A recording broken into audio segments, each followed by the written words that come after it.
When Clara married Daniel, a quiet farmer with dirt under his nails and warmth in his smile, her sister laughed louder than anyone else.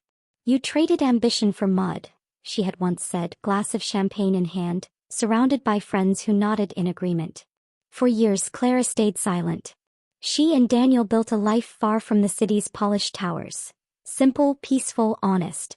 But when the world began to crumble around her sister's so-called finance genius husband, and truth began to surface, the same people who once mocked Clara suddenly looked at her with envy.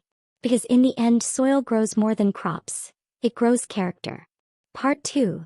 Setup. 4 to 5 minutes, 230 to 350 words.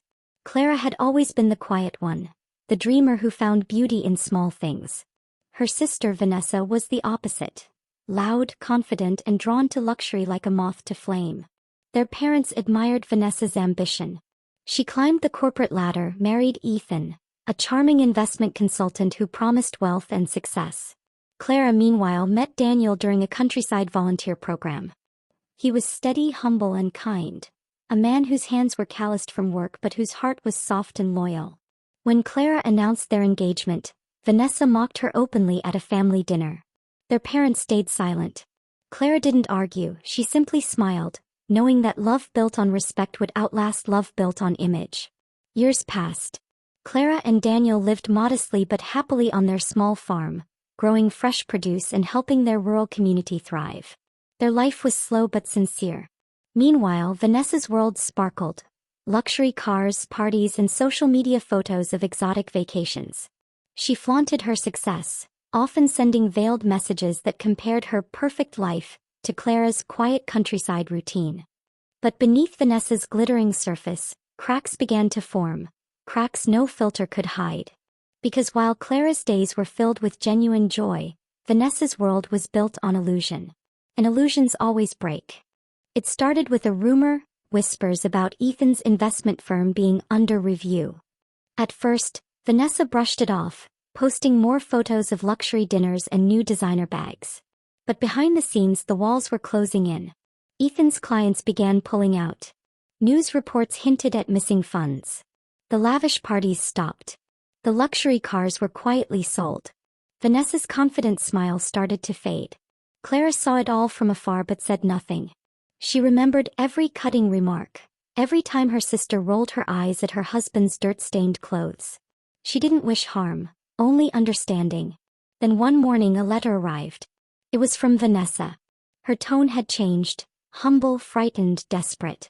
She asked if she could stay with Clara for a few weeks. When Vanessa arrived, the contrast was stark. The once polished woman stepped out of a taxi in worn clothes, carrying a single suitcase. Her voice trembled as she greeted the family she'd spent years belittling. Life on the farm was quiet but structured. Daniel greeted her kindly, offered her breakfast, and went back to work. Vanessa watched in silence, confused by the peace in their home. As days turned into weeks, something inside her began to shift. She saw how Clara and Daniel worked together, not for wealth but for meaning. She saw how laughter came easily here even without expensive things. Meanwhile, Ethan's scandal exploded publicly. Headlines revealed millions lost, families ruined, reputations destroyed. Vanessa's name became a whisper at cocktail parties.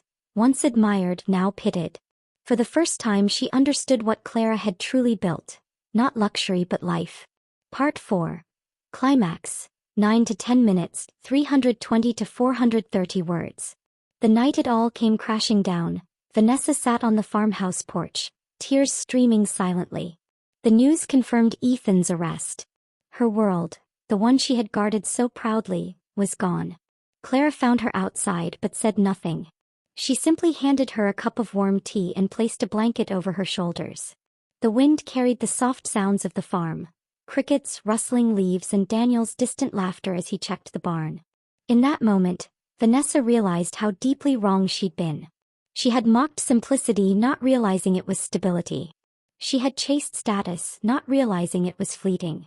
And the man she once called lowly was the one who had built everything she'd ever truly needed: loyalty, honesty, peace.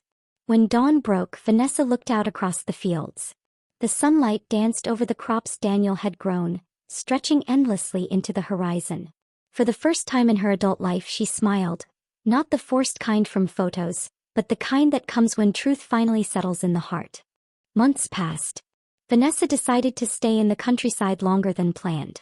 She started helping Clara with the harvest, learning the rhythms of real work, the quiet joy of doing something meaningful. The city felt far away now, a world that once defined her now forgotten. One evening as the family sat together for dinner, Vanessa looked at Clara and finally understood what happiness truly looked like. It wasn't perfection or wealth, it was peace. When people inquired about her downfall, Vanessa no longer felt shame. Instead she told them the truth: she hadn't lost everything, she'd found what mattered. Ethan's trial ended in conviction. Vanessa moved on, stronger, humbler and free. Clara and Daniel's farm continued to grow, becoming a small local success story.